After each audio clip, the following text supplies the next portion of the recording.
ሰላም ጤና ይስጥልን የተከበራችሁ ተመልካቾቻችን እነሆ የአማራ ሚዲያ ኮርፖሬሽን ከአማራ ክልል ስራና ስልጠና ቢሮ ጋር በጋራ ትብብር እያዘጋጀው ወደ እናንተ የሚያደርሰው ዝግጅታችን ከአሁን ሰዓት ጀምሮ ወደ እናንተ ይደርሳል። በዛሬው ዝግጅታችንም ቴክኖሎጂና የቴክኖሎጂ ውጤቶችን መቅዳትና ማሳደግ በሚሉ ሀሳቦች ላይ ተንተርሰን በባህር ዳር ፖሊቴክኒክ ኮሌጅ ግቢ በመገኘት ሀሳቦችን እናካፍላችኋለን። እስከ ዝግጅታችን ፍጻሜ ድረስ አብራችሁን ትቆዩ ዘንድ በአክብሮት ጋበዝኳችሁ። ወደ ዝግጅታችን አለን። ዓለም በቴክኖሎጂ ወደ አንድ መንደርነት ተለውጣለች የሚሉ ገለጻዎች በተደጋጋሚ ይደመጣሉ። የነገሩ መነሻ ደግሞ ሩቅ ምስራቅ በስውር የተፈጸመው ድርጊት በአፍሪካ አደባባይ ሲተረክ መደመጡ አሊያም በአፍሪካ ምድር በሹክሹክታ የተመከረው አውሮፓ ላይ አገር ያወቀው ፀሐይ የሞቀው ሆኖ መገኘቱ ነው።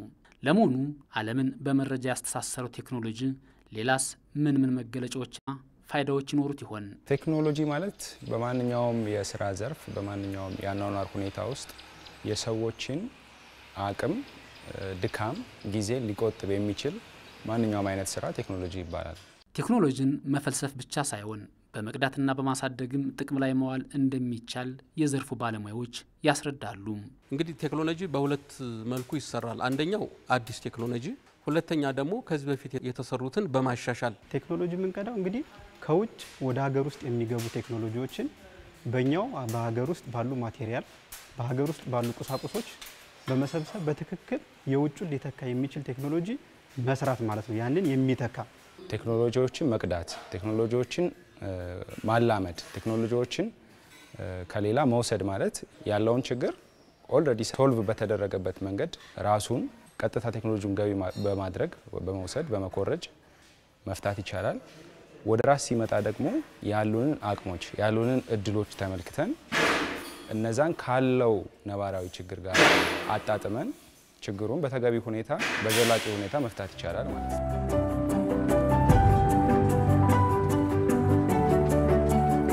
ቴክኖሎጂ የምንቀዳው ለአካባቢያችን ማህበረሰብ ለምንደግፋቸው ኢንተርፕራይዞች ነው። እነዚህ አነስተኛና ጥቃቅን የምንላቸው እነሱን ኢንተርፕራይዞች አንደኛ ምርትና ምርታማነታቸውን ለማሳደግ ወደ መካከለኛ ወደ ከፍተኛ እንዲያድጉ ለማድረግ መጀመሪያ የሚያመርቱት ምርት በቴክኖሎጂ መታገዝ አለበት። እኛ የእውቀት የስኪል ችግር አይደለም ያለብን። ከውጭ የምናስገባው ግን የግብአት ዶላር የመጨመር ምናምን ስላለ ያንን ቴክኖሎጂ በትክክል እንደውጩ ተወዳዳሪ እንዲሆኑ ኢንተርፕራይዞችን ለመፍጠር እነዚህን ቴክኖሎጂዎች በመቅዳትና በማላመድ ኢንተርፕራይዞቻቸውን አቅማቸውን እንዲያሳድጉ ማድረግ የሚል ያለው ማለት ነው። ቴክኖሎጂዎች በቀጥታ ኢምፖርት ሲደረጉ የራሳቸው የሆነ ጥቅምም ጉዳትም አላቸው። ለምሳሌ አንድ የሩዝ መፈልፈያ ቀጥታ የምናስገባ ከሆነ ወደ ሀገራችን የምናስገባ ከሆነ የሌለን ቴክኖሎጂ በቀጥታ ከማምጣትና ከማየት ነው የሚጀምረው። መኮረጅ፣ ማሳደግ፣ ማሻሻል ካለው ዝርያ ጋራ ማጣጣም የሚባሉት ነገሮች የሚመጡት መጀመሪያ እቃውን ከመያዝ ነው።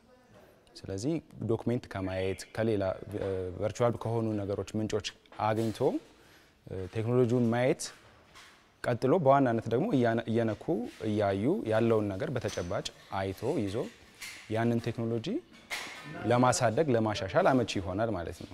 ከዛ ባለፈ ግን ቴክኖሎጂው አንዴ ከመጣ በኋላ ሁሌ ኢምፖርት ይደረጋል የሚለው ነገር ግን ተገቢ አይደለም። መስራት የምንችለውን እንሰራለን፣ የማንችለውን ደግሞ ኢምፖርት እናደርጋለን። ያ ኢምፖርት የሆነውን ሰብስቲቲዩሽኑ ከፍተኛ ይሆናል ማለት ነው። እዚህ መስራት ስንጀምር ኢምፖርት ሰብስቲቲዩሽን በጣም ይጨምራል። ያ የሀገሪቱን የዶላር ጥያቄ ምንዛሬ እጥረቱን ያን እውቀት ሽግግሩ በራስ አቅም መስራቱ እዚህ ያለው ደግሞ ቴክኖሎጂ መላመዱ ከቴክኖሎጂ ጋር ያለው መላመድም እየጨመረ ይሄዳል። አንድ ቦታ ላይ ያሉት ቴክኖሎጂዎች ችግሮቹ ሲፈቱ እዛ ችግሩ ያለበት ቦታ ላይ ያለ ሰው ወይም ደግሞ ያን ችግር የሚፈታ መሐንዲስ ያሉትን ነባራዊ ሁኔታዎች ግምት ውስጥ አስገብቶ ነው። ለምሳሌ ሩቅ ምስራቅ ያለ ሰው የግብርና ሁኔታውን የሚያዘምንበት መንገድና እኛ ምስራቅ አፍሪካ ላይ ያለ ሰው ግብርናውን የሚያዘምንበት መንገድ ይለያያል። ዋነኛ ምክንያቱ አንደኛ እዛ ያለው የግብርና የአሰራር ሁኔታ፣ ልምዳቸው፣ ባህላቸው ያለው የተፈጥሮ ሁኔታ ይወስነዋል። እኛ ጋር ደግሞ ሲመጣ የሚመረተው ምርት ምን አይነት ነው፣ ያለን የግብርና ሁኔታ፣ ውሃው ረግረግ ነው ወይ ደረቅ ነው ወይ ምንድነው የሚመረተው፣ እነዚህ ነገሮች ግምት ውስጥ ይገባሉ። ከዚህም የበዙ ሌሎች ነገሮችም ግምት ውስጥ ገብተው ነው ቴክኖሎጂውን የምንወስደው ማለት ነው። አራት የተርም ጊዜያትን ስናዘጋጅ አንደኛው ላይ አሁን የልየታ ጊዜ በምንለው ሰዓት የልየታ ጊዜ ላይ ፊዚቢሊቲ ስተዲ ወይም ያዋጭነት ትንተና ይሰራሉ አሰልጣኞች ወይም ኢንተርፕራይዞች። ያንን ቴክኖሎጂ የሚሰራው አካል ይሄ ቴክኖሎጂ በትክክል ማህበረሰቡ የሚፈልገው ነው ወይ? አሁን መጀመሪያ ቴክኖሎጂው ከእሴት ሰንሰለት ይነሳል። ይሄ የእሴት ሰንሰለት ጥናት የሚባል አለ። እሴት ሰንሰለቱ እኛ ክልል ላይ በግብርናው ዘርፍ ሊሆን ይችላል፣ በማኒፋክቸሩ ዘርፍ ሊሆን ይችላል፣ በኮንስትራክሽኑ በአገልግሎት ሊሆን ይችላል። በአራቱ ሴክተሮች ላይ የትኛው ሴክተር ላይ ነው እሴት ሰንሰለት የሚሰራው የሚለው ያ እሴት ሰንሰለት ጥናት የአንድን ምርት ከመነሻው እስከ መድረሻው ድረስ ያለው ሙሉ ሂደት የሚገልጽ እሴት ሰንሰለት ይሰራል። ያ እሴት ሰንሰለት ያመጣው ጋፕ ክፍተቱ ምንድነው? እዛ ላይ የሚደፍነው የቴክኖሎጂ አይነቶች ወደ 20-30 ቴክኖሎጂ ሊዘረዘሩ ይችላል እዛ እሴት ሰንሰለት ላይ ማለት ነው። ከዛ እሴት ሰንሰለት ውስጥ የትኛውን ቴክኖሎጂ ነው በትክክል ለዚህ አካባቢ ማህበረሰብ የሚጠቅመው ቴክኖሎጂ የትኛው ነው የሚለው የቴክኒክና ሙያ አሰልጣኝ መምህሮች ወይም የሚሰሩት አካል ይለያሉ ማለት ነው። ይሄን ቴክኖሎጂ ማህበረሰቡ ይፈልገዋል ወይ? ማን ነው የሚፈልገው? የትኛው ኢንተርፕራይዝ ነው የሚፈልገው የሚለው ጥናት ይጠናል ማለት ነው። ይሄ ቴክኖሎጂ ከተለየና ይፈልጋል ተብሎ ከተረጋገጠ በኋላ እዛ ላሉ ኢንተርፕራይዞች የውቅና ስራ ይዘጋጃል ማለት ነው። የውቅና ስጣት ያ ተቋም የሚሰራው ተቋም የትውውቅ መድረክ ያዘጋጅና እንዲህ አይነት ቴክኖሎጂ ልንሰራ ነው መጣችሁ ቴክኖሎጂውን የማስጎብኘት የመስራት ከዛ ሰነዶችን ካዘጋጁ በኋላ ልክ እንደዚህ አሁን ባህር ዳር ፖሊ ላይ እንደምናየው ቴክኖሎጂ ፕሮቶታይፑ ሲመረት የሚፈልገው አካል መጥቶ ያንን ቴክኖሎጂ እንዲመለከት ይደረጋል ማለት ነው። የለየነው ሴክተር አለ፣ የለየነው ኢንተርፕራይዝ አለ። ይሄን ቴክኖሎጂ የሚጠቀመው ኢንተርፕራይዝ ብለን የለየነው አለ። ሌሎች አሁን ማላመድ የሚለው ጽንሰ ሀሳብ እዚህ ውስጥ ይመጣል ማለት ነው። ሌሎችም ኦኬ እንደዚህ አይነት ቴክኖሎጂ እዚህ ቦታ ይመረታል ማለት ነው፣ እኔም እንዲህ አይነት ቴክኖሎጂ ፈልጋለሁ ወይም ሌላ ቴክኖሎጂ የሚል ሀሳብ ሊያመጡ ይችላሉ ማለት ነው። ዛት ሚንስ የቴክኒክና ሙያ ተቋማችን ከቴክኒካል ስልጠና በተጨማሪ የቴክኖሎጂ መፈልፈያ ተቋም ይሆናሉ ማለት ነው። አሁን በቅርብ በየኮሌጁ እየተቋቋመ ያለ የኢንኩቤሽን ማዕከል አለ። ስለዚህ እዛ አካባቢ ያለ ማህበረሰብ የሚፈልገውን ቴክኖሎጂ ሀሳብ ይዞ መጥቶ እንዲህ አይነት ቴክኖሎጂ ይፈልጋለሁ ብሎ ሀሳቡን ያቀርባል። እንግዲህ ሰው እኛ ፈልገን ውሰዱልን ሳይሆን ኢንተርፕራይዙም ሊሆን ይችላል የአካባቢው ማህበረሰብ እንዲህ አይነት ቴክኖሎጂ ይፈልጋለሁ እያለ ወደዛ ተቋም የሚመጣበትን ፕላትፎርሞችን እየተዘረጋ እኛም ስልጠና እየተሰጠን በኮሌጅም ስልጠና እየተሰጠን ትውውቅም እየተፈጠረ በዚህ መንገድ እየተሰራ ያለበት ነው። ኔክስትም ይሄ ነገር እያደገ ይመጣል ማለት ነው። የባህር ዳር ፖሊቴክኒክ ኮሌጅም ቴክኖሎጂ በመፈልሰፍና ቴክኖሎጂን በመቅዳትና በማሳደግ ማህበረሰቡን ተጠቃሚ ለማድረግ እየሰራ ይገኛል። በርካታ ቴክኖሎጂዎች ተሰርተው በገባ ላይ ውለዋል። ለምሳሌ የመኖ ማቀነባበሪያ ቴክኖሎጂ በተለይ በዶሮ እርባታ ላይ የተሰማሩ ኢንተርፕራይዞች የከፍተኛ የሆነ የመኖ ችግር ነው ያለባቸው። ይህንን ከመቅረፍ አንጻር ከዚህ በፊት ቴክኖሎጂ ሰርተን አሁን በገበያ ላይ ያለ ይህንንም ማየት የሚቻል እንደሆነ፣ ሁለተኛው ደግሞ ይሄ የምታዩትን የበቆሎ መፈልፈያ ቴክኖሎጂ ሰርተን ተፈትሾ ቀጣይ በ2018 በጀት ዓመት ኦልሬዲ ሙሉ በሙሉ ወደ ገበያው ይገባል ተብሎ ነው የሚታሰበው። እኛ አሁን የሰራነው ስራ በእንስሳት መጎተት የሚችል በእንስሳት መንቀሳቀስ የሚችል የበቆሎ መፈልፈያ ማሽን የሰራነው። ይሄ ማሽን ከዚህ በፊት በባህር ዳር ቴክኖሎጂ ኢንስቲትዩት ውስጥ በተደጋጋሚ ተሰርቷል። በማህበረሰብ አገልግሎትም በነፃ ሄደን በአካባቢያችን ያሉ ገበሬዎችን በቆሎ በመፈልፈል ቴክኖሎጂውን እንዲለምዱት ነፃ አገልግሎትም ደግሞ በመስጠት ከዩኒቨርሲቲያችን ጋር ያላቸውን መልካም እይታ እንዲገነቡ አድርገናል። በአብዛኛው የሚያጋጥመን ችግር የትራንስፖርት ነበር። የበቆሎ መፈልፈያ ማሽን ክብደቱ ከፍ ያለ ነው። ከፍተኛ የሆነ ኃይል ስላለው ኢንጂኑም ትልቅ ነው። ውስጥ ያሉ እቃዎቹም ከወፈር ካለ ብረት ነው የሚሰሩትና ከዛ አንፃር ማጓጓዙ በጣም ከባድ ነው። ምንድነው የሚደረገው? አብዛኛው በባህር ዳር ዙሪያ ያለው በቆሎ አምራች ጋሪና ፈረስ፣ አህያ በእያንዳንዱ ቤት አለ። ያንን ተጠቅሞ በቀላሉ ማንቀሳቀስ እንዲቻል ነው የኛ ቴክኖሎጂ። እዛ በነበረው ግን በመጀመሪያ ግን በቆሎ መፈልፈያ ብቻዋን ነው የምትሄደው። ኢንጂኑና በቆሎ መፈልፈያ ሼለር ዩኒቱ አብሮ ነው የሚሄዱት ይሄዳሉ። ስራውን ካጠናቀቅን በኋላ አንድ ቤት ላይ በቆሎ ተፈልፍሎ ካለቀ በኋላ እሱን ተሸክሞ ጋሪ ላይ መጫን፣ ጋሪ ላይ አድርጎ መጓጓዝ ነበር ከዚህ በፊት። አብዛኞቹ አሁንም ያሉት የበቆሎ መፈልፈያ ሰርቪስ የሚሰጡ ሰዎችም በዚህ መልኩ ነው የሚሰሩት እና ያ ደግሞ ምንድነው በመጫን በማውረድ ሰዓት ሰዎች ጉዳት ላይ ሊዳረጉ ይችላሉ። እኛም ያጋጠመን ስለነበረ ለመጫን ሲሞከር እንስሳው ቢንቀሳቀስ ከፍተኛ የሆነ ጉዳት የሚጭኑት ሰዎች ላይ ያደርሳል። ከዛ በተጨማሪ ጊዜ ይፈጃል። ከዚህ አንድ ቦታ ላይ ቀጥታ አንስቶ ቀጥታ ሄዶ ሌላ ጎረቤቱ ላይ ከመፈልፈል ይልቅ እንደገና በእንስሳ መጫን ሌላ አይነት ፎርሜሽኖችን መስራት ጊዜ ይወስዳል። የሚፈለፍለውም ሰው ጊዜው ይሄድበታል ማለት ነው። ያንን ግምት ውስጥ በማስገባት እኛ የሰራ ነው ራሱ ላይ በቆሎ መፈልፈያውን በእንስሳ መጎተት እንደሚችል አድርገን የሰራ ነው። ይሄ ቢተር እዛ ውስጥ የሚገባውን በቆሎ የሚጭን ሰው መጥቶ ከዚህ አምጥቶ በጆንያ የያዘውን አምጥቶ ቀጥታ ሎድ በሚያርግ ሰዓት ወይም በሚገለብጥ ሰዓት ከዚህ ይቀበለዋል። እዚህ የመጣውን በቆሎ መፈልፈያ እዚህ ውስጥ እንደምንመለከተው ወደ ውስጥ ይስበዋል ማለት ነው። መጨረሻ ላይ ቆረቆንዳው በዚህ ይወጣል።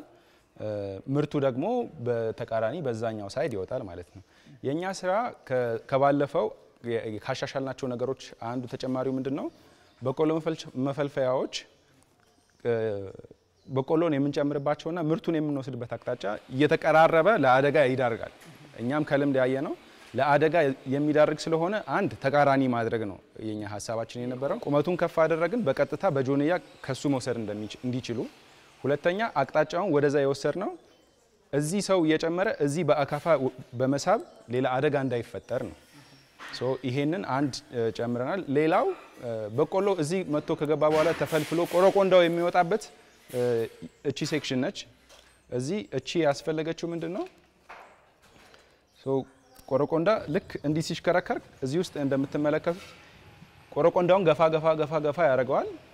ያ የሚወጣውን ቆረቆንዳ ኃይሉ ከፍተኛ ስለሆነ እዚህ ገፍቶት መውጣት ይችላል ማለት ነው። ቆረቆንዳው ይገፋዋል አንደኛ። ሁለተኛ አብሮት የሚመጡ በቆሎ ፍሬዎቹ ወደዚህ መጥተው ይባክን ነበር። ያን ብክነት እዚህ ይሄንን ፐርፎሬት በማድረግ ፐርፎሬትድ ሺት ሜታል በመጠቀም ቆረቆንዳው ልክ ይሄንን እንደዚህ የከፈተው መውጣት ሲጀምር ኃይሉን ቀንሶ ቆረቆንዳው አልፎ ይሄዳል። ሳይዙ እዚህ ውስጥ መሽሎክ ስለማይችል ፍሬው ግን በዚህ አልፎ በዚህ በመናየው መስመር ተመልሶ ወደ ምርቱ ይሄዳል ማለት ነው። ምርት ማቀበያ አለ። ይሄ ማውጫው ነው፣ አውትሌቱ ነው፣ የምርት አውትሌት ነው። ከዚህ የመጣችው ምትባክነዋ የነበረችዋን ፍሬ በሙሉ ሰብስቦ ወደዚህ ይመልሳል ማለት። ስለዚህ አንድም ፍሬ በዚህ ተፈናጥሮ ወጥቶ አይባክንም ማለት። ይሄ ቴክኖሎጂ የትም ቦታ ይገኛል። እንደውም ከዚህ የተለያየ አይነት የመፈልፈያ ሜካኒዝሞች አላቸው። በሰንሰለት የሚሰራ አለ፣ በስፓይክ የሚሰራ አለ። የኛ ደግሞ የቢተር አይነት ነው የሚሰራው። በጆንያ ከቶ ከመፈልፈሉ የሚለየው ምንድነው? እዚህ ውስጥ ሞተሩ በቀጥታ ኢምፖርት የተደረገ ነው።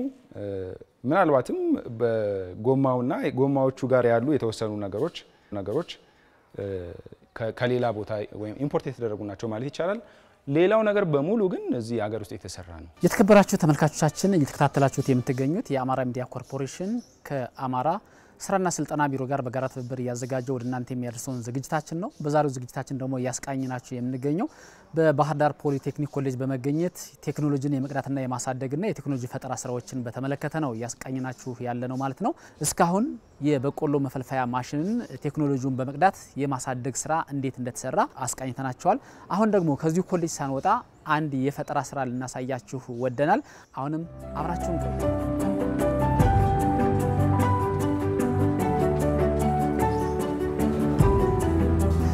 ሰላም ስሜ መቻሌ አለሙ ባላለው የዚህ የባህር ዳር ፖሊቴክኒክ ኮሌጅ ኤሌክትሪካል ኤሌክትሮኒክስ ትምህርት ክፍል አሰልጣኝ መምህር ነኝ። በዋናነት አሁን ላይ ያስኳቸው ሁለት የፈጠራ ስራዎች ናቸው። አንደኛው ሪሞት ኮንትሮል ነው። ሪሞት ኮንትሮል ኤኒ ሎድ ነው። ኤኒ ሎድ ስንል ማንኛውም ሎድ ማንኛውም አውትፑት ኮንትሮል የምናደርግበት ለምሳሌ ላምፕ ሊሆን ይችላል። ትልልቅ ኢንዱስትሪዎች ላይ ደግሞ ሞተሮችን የተለያዩ ማሽኖችን 220 እና 380 ቮልቴጅ የሚጠቀሙ ማንኛውም ማሽኖችን ኮንትሮል የምናደርግበት ሪሞት ኮንትሮል ፕሮጀክት ይዤ መጥቻለሁ። ሁለተኛው 600 ዋት ሰብወፈር ስፒከር ነው። ይሄ ስፒከር በዋናነት እንግዲህ እስካሁን ሀገራችን ላይ አልተሰራም። ያ ማለት ከውጭ የሚመጣ ምርት ስፒከር የለም ማለት አይደለም፣ ግን ሀገራችን ላይ አልተሰራም። እኔ ግን ይህን ስፒከር ሰርቻለሁ። ስለዚህ በዋናነት ሁለት ፕሮጀክቶችን ነው የሰራሁት። እችን ሪሞት ኮንትሮል ስሰራ የተጠቀምኳቸው ኮምፖነንቶች አሉ። ኖርማሊ የሰራዋት ቦርድ እቺ ነች። ቦርዷ እቺ ነች። እኔ ነኝ ዲዛይን አድርጌ ቦርዷን ዲዛይን አድርጌ 220 ቮልቴጅን ወይም 380 ቮልቴጅን ኮንትሮል ማድረግ የምትችል ያ ማለት ሪሌይ እንጠቀማለን፣ ሴንሰር አለ እና ሌሎችም ኮምፖነንቶች አክቲቭ እና ፓሲቭ ኮምፖነንቶች አሉ። እነሱን ተጠቅሜ ማንኛውም ሎድ በሪሞት የትኛውም ቦታ ላይ ሆኜ ኮንትሮል ማድረግ እችላለሁ ማለት ነው። ከዚች ከሪሞት ኮንትሮሏ ልጀምርና ሪሞት ማንኛውም ሪሞት ነው የምጠቀመው የቴሌቪዥን ሊሆን ይችላል የሪሲቨር ሊሆን ይችላል የሶራል ሪሞቶች አሉ ስለዚህ እነሱን ሪሞት ማንኛውም በተን ፕረስ በማድረግ ኮንትሮል ማድረግ ይችላልው ርቀቱ ከ20 እስከ 30 ሜትር ድረስ ኮንትሮል ማድረግ ይችላል ማለት ስለዚህ በመፈልገው በተን ፕረስ አደርጋለሁ አንዴ ፕረስ አደርግ ሎዴ ሃይ ይሆንልኛል ማለት ነው ለምሳሌ አምፖል ማብራት በፈልግ ፕረስ አደርጋለሁ ማለት ነው ለማጥፋት ደግሜ ፕረስ አደርግ ይጠፋልኛል ማለት ነው ብዙ ጊዜ ቤት ላይ ያሉ ሪሞቶች ህፃን ምናምን ስለሚኖር የተወሰኑ በተኖች ላይ ሰሩ ይችላሉ ይሄ ግን የሰራውት ኮድለስ አድርጌ ሴንሰሩ ኮድለስ ሲግናል እንዲቀበል አድርጌ ከ5 እስከ 6 ኪሎ ሄርዝ ፍሪኩዌንሲ ፐልስ የሆነ ሲግናል ለኢንፍራሬድ ሴንሰሩ ሲደርሰው ፐልስ ማድረግ ነው ክሎዝ እና ኦፕን ሪሌ ማለት ነው ስለዚህ ሪሌው ደግሞ ማንኛውም ቮልቴጅ ክሎዝ እና ኦፕን አድርጎ የምጠቀመው ሎድ ግን ሞተር ሊሆን ይችላል ላምፕ ሊሆን ይችላል ፍሪጅ ሊሆን ይችላል ወይም ሌላ ስለዚህ የግድ ፕረስ ባደረኩበት አይደለም መጥፋት ያለበት ማንኛውም በተን ለምሳሌ በዚህ ባበራው በዚህኛው ማጥፋት ይችላል ማለት ነው ይችኑ ፕሮጀክት ይችኑ ቴክኖሎጂ ሌላ ሎድ ኮኔክት አድርጌ ላሳያችሁ ያ ማለት ላምፕ ላይ ሆነ ይችላል የተለያዩ ኢንዱስትሪዎች ላይ ለምሳሌ ይሄን ሪሞት ኮንትሮል ፕሮጀክት መጠቀም ቢፈልጉ ለፕሮጀክቱ 220 ቮልቴጅ ሶርስ ሰጠዋለሁ የተጠቀምኩት ሞተር ሲንግል ፌዝ ሞተር ነው የሲንግል ፌዝ ሞተር ስለሆነ 220 ቮልቴጅ ሲሰጠው አክቲቭ ይሆናል ማለት ነው በመፈልገው ታይም ይሄንን ሞተር ስቶፕ ማድረግ ይችላል በሪሞት ማለት ነው ስለዚህ ፕረስ አደርግ ይሄ ሞተር ቆመ ማለት ነው በመፈልገው ታይም ደግሞ የትኛውም ቦታ ላይ ሆኜ ማስነሳት ይችላል ማለት ነው ስለዚህ ይሄ ሪሞት ኮንትሮል ነው ይሄንን ሞተር ደግሞ ቀይሬ ሌላ ተጨማሪ ፕሮጀክት ተጨማሪ ሎድ ኮኔክት ማድረግ ይችላል ስለዚህ በዚህ መልኩ ኮንትሮል ማድረግ ይቻላል ማለት ነው እቺ ፕሮጀክት ሁለተኛው ፕሮጀክቴ 600 ዋት ስፒከር ነው ቦርዷን ዲዛይን አድርጌ ከዚህ ውስጥ ነው እንትን ያልኳትኝ ይሄ የቦርዷ ማስገቢያ የተለያየ ነገር ለምሳሌ ማጽዳት ሊሆን ይችላል ወይም ሜንቴናንስ ቢያስፈልገው ይሄን ፈትቼ ቀጥታ ምን አደርጋለሁ ማለት ነው ሜንቴን ማድረግ ይችላል እንግዲህ ውጨኛው ፓርት ጣውላ ነው ጣውላና ይሄኛው ከቨር ነው ስፒከሮቹ እነዚህ አሉ ስለዚህ ምጠቀመው ለምሳሌ ፍላሽ ከሆነ እዚህ ጋር ፍላሽ ኮኔክት አደርጋለሁ ማለት ነው በሪሞት ይሰራል ሪሞት ማለት ማሳለፊያ ማስነሻ ማጥፊያ ሊሆን ይችላል ወይም በዚህ በበተኖቹም ይሰራል ማሳለፊያ ለምሳሌ ማሳለፍ ቢፈልግ በዚህ ማድረግ ይችላል ስለዚህ ኦን ኦፍ በተን አለው እዚህ ጋር ኦን አደርጋለሁ ይሄን ፕሮጀክት ኦን ካደረኩ በኋላ ብሉቱዝ ኮኔክት አደርግና ከብሉቱዝ በኋላ ቀጥታ ማጫወት ይጀምራል ማለት ነው በብሉቱዝም ይሰራል ፍላሽም እዚህ ጋር ኮኔክት ብናደርግ በፍላሽም ይሰራል ለምሳሌ ብሉቱዙን ዲስኮኔክት አደረኩት እንደገና ማስተዋወቅ ይችላል ማለት ነው ይሄ ኮኔክት አደረኩት ድምጹን ከፈለኩ ሪሞት ከፈለኩ ደግሞ በዚህ መጨመር ይችላል አይ ነው የራሱ ሪሞት አለ የስፒከሩ የራሱ ሪሞት አለ በራሱ ሪሞት ማሳለፍም ይቻላል ድምጹን መጨመር መቀነስም ይቻላል ማለት ነው እንግዲህ እዚህ ላይ አንድ ጥያቄ ላንሳ ቴክኖሎጂ ሰዎች ለቴክኖሎጂ የሚሰጧቸው ስያሜዎች አሉ የቴክኖሎጂ ፈጠራና ቴክኖሎጂ ምርትና ማሳደግ የሚባሉ አሁን አንተ እያሳየን ያለው የቴክኖሎጂ ፈጠራ ስራዎችን ይመስለኛል እነዚህ የቴክኖሎጂ ስራዎችን ስትፈጥር እንደው ከውጭ አሁን ምንም የቀዳውት ነገር የለኝም ብለህ ታስባለህ ሙሉ በሙሉ ሁሉም ነገር ከጽንሰ ሐሳቡ እስከ አውትፑቱ ወይም ደግሞ እስከ መጨረሻ ውጤት ድረስ የራስ ውጤት ነው የራስ ስራ ብቻ ነው እንግዲህ ቴክኖሎጂ በሁለት አይነት መንገድ ይሰራል አንደኛው ፈጠራ ነው ክሬቲቭ የምንለው ማለት ነው ሁለተኛው ደግሞ ያለውን ማሳደግ ሁለት የቴክኖሎጂ እንትኖች አሉ ስለዚህ የመጀመሪያው ይሄ ፈጠራ ነው መጀመሪያ ያየነው ፈጠራ ስራ ነው ይሄ ፈጠራ ስራ ስንል ምንድነው እስካሁን ድረስ በእኛ በሀገራችን ሪሞት ኮንትሮል ኤሲ ሲስተም ላይ አፕላይ አልተደረገም ያ ማለት ዲሲ ላይ ያለ ሶላር ሪሞት ኮንትሮሎች አሉ ኤሲ ላይ ግን የለም ኤሲ ሲንግል ፌዝ ወይም ስሪ ፌዝ ሊሆን ይችላል ሪሞት ኮንትሮል እስካሁን አልተሞከረም ገበያ ላይም የለም ስለዚህ የመጀመሪያዎች ቴክኖሎጂ ፈጠራ ናት ሙሉ ለሙሉ ማለት በራሴ ነው ክሬት አድርጌ የሰራሁት ይሄኛው ግን ስፒከር ነው ስፒከር ውጭ ላይ አለ የውጭ ምርት አለ ስለዚህ ይሄንን ስፒከር ያለውን ክፍተቱ ምንድነው የውጭ የሚገቡ ስፒከሮች እኛ ሀገር ውስጥ ላይ ሲመጡ ለረጅም ጊዜ ለምንድን ነው የማያገለግሉት? ከድምጽ ጥራት አንጻር፣ ከኦቨር ከረንትና ሾርት ሰርኪዩት ፕሮቴክሽን አንጻር ለምን የተሻለ አድርጌ አልሰራውም ብዬ በሀገራችን ምርት እንደምታዩት ይሄ ውጨኛው ፓርት ጣውላ ነው። እነዚህን ጣውላዎች በባለሙያ ነው የተሰሩት። እኔ ያልሰራዋቸውም ጓደኞች አግዘውኛል። ስለዚህ በእነሱ ይህንን ፕሮጀክት የተሻለ አድርጌ ለምን አልሰራውም ብዬ የሰራሁት ነው። ስለዚህ ይችኛዋ ፈጠራ ናት። ይችኛዋ አሻሽዬ ኦቨር ከረንትና ሾርት ሰርኪዩት ፕሮቴክሽን ጨምሬ የሰራሁት ነው ማለት ነው። የማሳደግ ስራ ነው። እነዚህን ታሳቢ አድርጌ የሰራዋቸው ማህበረሰቡ ላይ ቢወርዱ ምን ያህል ያገለግላሉ ከሚለው አንጻር ነው የሰራሁት። ለምሳሌ ይሄ ሪሞት ኮንትሮል ስንሰራ እንዲሁ ማንኛውም ሰው መጠቀም ይችላል። ለዘመናዊ ቤቶች ለምናምን ይሆናሉ። ነገር ግን ከዛ ዝቅ ብለን ስንሄድ ለምሳሌ አካል ጉዳተኞች አሉ።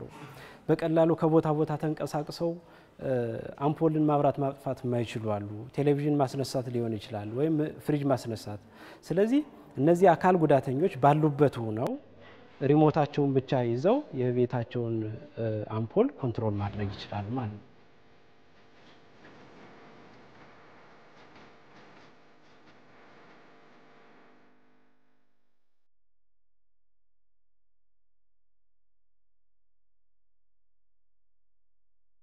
የአማራ ክልል ስራና ስልጠና ቢሮም በክልሉ በሚገኙ ሁሉም የፖሊቴክኒክ ኮሌጆችና ኢንተርፕራይዞች አማካኝነት በዘርፉ ውጤታማ ተግባራትን እየሰራ እንደሆነ የገለጹልን ደግሞ በቢሮው የቴክኖሎጂ ሽግግር ባለሙያ የሆኑት አቶ አዲሱ ጽጌ ናቸው።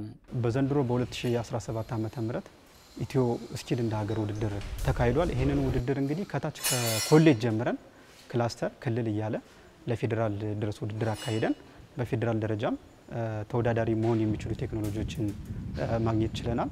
በኢንተርፕራይዝም በሰልጣኝም ባሰልጣኝም ጥሩ ቴክኖሎጂዎችን እንደ በሀገር አቀፍ ደረጃ አማራ ክልል ላይ የተሰሩ ቴክኖሎጂዎች ተወዳዳሪ ሆነው አሸናፊ የሆኑበት አግባብ አለ። እንግዲህ ምንድነው በክላስተር ደረጃ ተወዳድረው በእኛ ክላስተር በአማራ ክልል ባሉ ክላስተሮች ወደ 24 ክላስተሮች አሉ።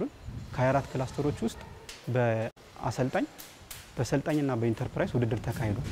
ስለዚህ በ24 ክላስተር ውስጥ ወደ 49 ቴክኖሎጂዎች በክላስተር ደረጃ አሸናፊ ሆነው ለክልል ውድድር ይመጣሉ ብለን ወደ 30 አካባቢ ቴክኖሎጂ ነው የመጣልን ማለት ነው ለክልል ውድድር ላይ። የቴክኖሎጂ ስራዎች በሚሰሩበት ጊዜ የሚያጋጥሙ ችግሮችን በመቅረፍ ለማህበረሰቡ በተፈለገው መጠን ተደራሽ መሆንና የሀገርን እድገት ለማፋጠን የሁሉንም ባለድርሻ አካላት ርብርብ የሚጠይቅ ጉዳይ ነው። በመሆኑም ሁሉም የበኩሉን አሻራ በማስቀመጥ ለዘርፉ እድገት የድርሻውን ሊወጣ ይገባል ይላሉ ባለሙያዎቹ።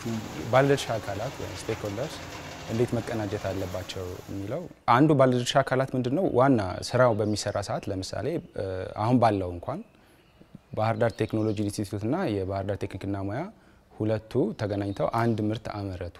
ይሄን ምርት ማባዛት፣ ወደ ገበያ ማውጣት፣ ለገበሬው ተደራሽ ማድረግ የሚሉት ነገሮች ምን ይፈልጋሉ? ሌሎችን አካላት ድርሻ ወይም ድጋፍ በከፍተኛ ደረጃ ይፈልጋሉ። ሁሉም ቴክኖሎጂዎች ሀሳቡ ከተነሳ ጀምሮ የመስሪያ ቦታ ማመቻቸት አንዱ ነው።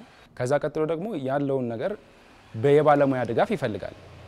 አንድ ሰው ብቻውን አንድ ማሽን ሊገነባ አይችልም። ከዛ ቀጥሎ ማሽኑ ውጤታማ ከሆነ ስኬታማ ከሆነ ሙከራዎቹ የሚያሳዩት ወደ ገበያ መግባት እንደሚችል ከሆነ ቀጥሎ ደግሞ የሚሆነው ምንድነው የገንዘብ ድጋፍ ያስፈልገዋል። ወደ ምርት እንዲገባ ቦታ ማመቻቸት፣ የመስሪያ ቦታ የመስሪያ አቅም መገንባት። ለምሳሌ እዚህ ውስጥ ያሉት ማሽኖች ቁጥር ብዛት በማስ ወይም ደግሞ በከፍተኛ ብዛት አንድን ማሽን ለማምረት የማያስችሉ ሊሆን ይችላሉ። ስለዚህ ይሄንን አቅም መፍጠር የሚችለው ሌሎች ባለድርሻ አካላት አሉ። ስራ አጥነትን መቀነስ የሚቻለውም አንድ በዚህ ነው። ቴክኖሎጂ በእርግጥ በአንድ ተቋም ብቻ ተሰርቶ ውጤታማ የሚሆን አይደለም። ለምሳሌ አሁን የበቆሎን ምርት ብንወስድ ከመሬት ዝግጅት ጀምረው እስከ መሰብሰቢያው ድረስ ያለው ሂደት የሚያስፈልጉት ቴክኖሎጂዎች የሚለይበት ሂደት ነው ሰንሰለት የምንለው። ስለዚህ ይህንን ከጅምሩ በጋራ ሰርቶ የሚገኙትን ደግሞ የሚለዩትን ቴክኖሎጂዎችን ደግሞ በጋራ ሰርቶ በጋራ ከማሸጋገር አንጻር ሰፊ ክፍተት ነው ያለ። የእውቀት ትብብር ያስፈልጋል፣ የበጀትም ትብብር ያስፈልጋል። በየክላስተሩ ተወዳድረው ደረጃ የያዙ ቴክኖሎጂዎችን በትክክል ወደ ኢንተርፕራይዙ መድረስ አለባቸው። አንደኛ ጊዜ ባክኖባቸዋል፣ ሀብት ባክኖባቸዋል፣ ጉልበት ባክኖባቸዋል። ስለዚህ እነዚህ ቴክኖሎጂዎች ተወዳድረው አንደኛ ከወጡ በዛ ክላስተር ባሉ አካባቢዎች ለኢንተርፕራይዙ ተደራሽ መሆን አለባቸው የሚል ሰነድ አሁን እያዘጋጀን ነው። እሱን እንዳለቀ በትክክል ወደ ትግበራ ይገባሉ ማለት ነው። ስለዚህ እነዚህ ቴክኖሎጂ ወደ ኢንኩቤሽን ማዕከል ገብተው የቴክኖሎጂ ብቻ ሳይሆን የስራ ፈጠራ ሀሳብ ያለውም ሰው ወደ ኢንኩቤሽን ማዕከሉ ገብቶ በትክክል እየተባዛ ለማህበረሰቡ ችግር መፍቻ እንዲሆን አሰራርም እየወረደ ነው። አሁንም በዛ መንገድ ስራ እየሰሩ ነው ማለት ነው። አሁን ቴክኖሎጂ ከተሸጋገረ በኋላ ተሸጋግሮ የሚቆም አይደለም። አሸጋገር ኢንተርፕራይዝ ተጠቀመበት ብለን ምን ተወው ሳይሆን ቴክኖሎጂው ምን መሻሻል አለበት። አሁን ለምሳሌ በዚህ አሁን የዘመኑ ቴክኖሎጂዎች አውቶሜት የሆኑ ቴክኖሎጂ ናቸው የሚፈልጉ። ስለዚህ አውቶሜት ማድረግ ካለብን ማህበረሰቡ በቀላሉ ያን ቴክኖሎጂ እንዲጠቀም ያን ያክል አሁን አርሶ አደሩ ጋር ስታደርሰው ቅድም የትምህርት ማነስ ምናምን ሊኖር ይችላል። እውቀቱ ቢኖርም ግን የትምህርት ማነስ የንባብ እንዳይነት ነገር ስለሚኖር በቀላሉ ግን ኦፕሬት ያደርጓቸው የሚችሉ ቴክኖሎጂዎችን እንደዛ እንዲሆኑ የማድረግ አዶፕሽን ስራ የሚሰራበት መንገድ አለ ማለት ነው። በዚህ መንገድ እየተገበረ ይገኛል ማለት ነው።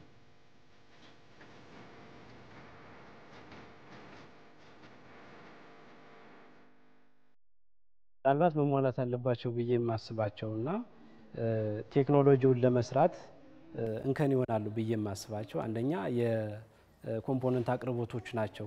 ኮምፖነንት አቅርቦቶች በተወሰነ መልኩ አሉ። ነገር ግን እዚህ በእኛ አካባቢ የማይገኙ እቃዎች አሉ። ለምሳሌ ይህን ስፒከር ስሰራ ከአዲስ አበባ ያስመጣሁት እቃ አለኝ። ስለዚህ በአቅርቦት ደረጃ ምናልባት ወደፊት ሌላም ቴክኖሎጂስቶች ስለሚኖሩ ቴክኖሎጂ ከኔ የተሻለ የሚሰሩ ልጆች ስላሉ አቅርቦቱ ካለ ማንም ሰው መስራት ይችላል ነው። በቃ እኛ ኢትዮጵያውያን አእምሯችን ብሩህ ነው።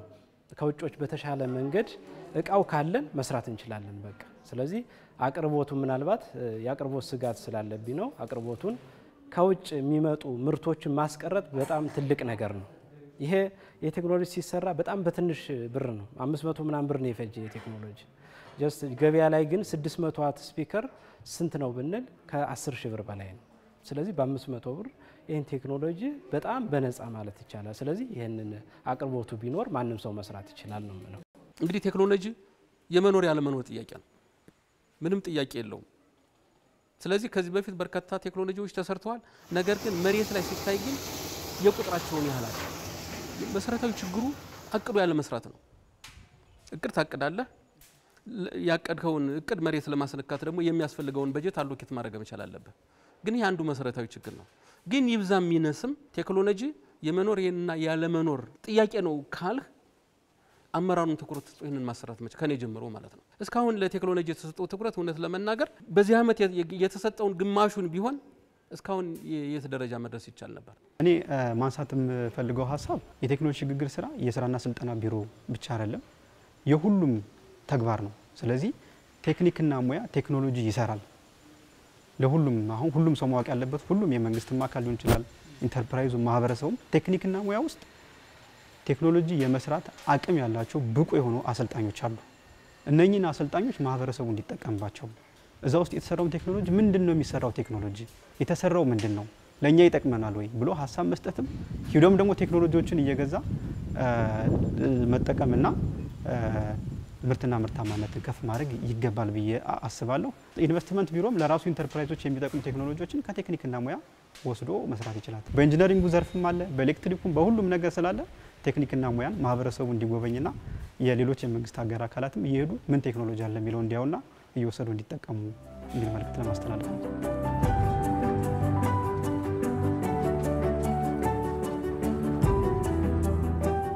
የተከበራችሁ ተመልካቾቻችን የአማራ ሚዲያ ኮርፖሬሽን ከአማራ ስራና ስልጠና ቢሮ ጋር በጋራ ትብብር ያዘጋጀው ወደ እናንተ የሚያደርሰው ዝግጅታችን የስካውን ይመስል ነበር። በዛሬው ዝግጅታችንም የቴክኖሎጂ ፈጠራና የቴክኖሎጂ ፈጠራ ውጤቶችን መቅዳትና ማሳደግን በተመለከተ ያስቃኘንበት ዝግጅት ነበር ወደ እናንተ ያደረስ ነው። ይህም በተመለከተም በባህር ዳር ፖሊቴክኒክ ኮሌጅ በመገኘት በኮሌጁ መምህራን የተሰሩ የፈጠራ ስራዎችንና የቴክኖሎጂን የመቅዳትና የማሳደግ ስራዎችን አስቃኝናችሁ በዚህም የበቆሎ መፈልፈያ ማሽን እንዲሁም ደግሞ አምፑልን ጨምሮ የተለያዩ ዲቫይሶችን በሪሞት እንዴት መቆጣጠር እንደሚቻልና በዚሁ በራስ ፈጠራ የተሰራን የቴክኖሎጂ የማሳደግ ስራ ስፒከር በተመለከተ ነበር ከመምሮች ጋር ባደረግነው ቆይታ ያስቀኝናችሁ ማለት ነው። የዛሬን በዚህ አበቃን። በሌላ ጊዜ በሌላ ዝግጅት እንገናኛለን። ፕሮግራሙን በማዘጋጀት ወደ እናንተ ያደረስኩት እኔ ደስታ ጥቃ ከካሜራ ባለሙያዎቹ መሰረት ጋሻውና ተመስገን ስኔ ጋር በመሆን ነበረ። ጤና ይስጥልን።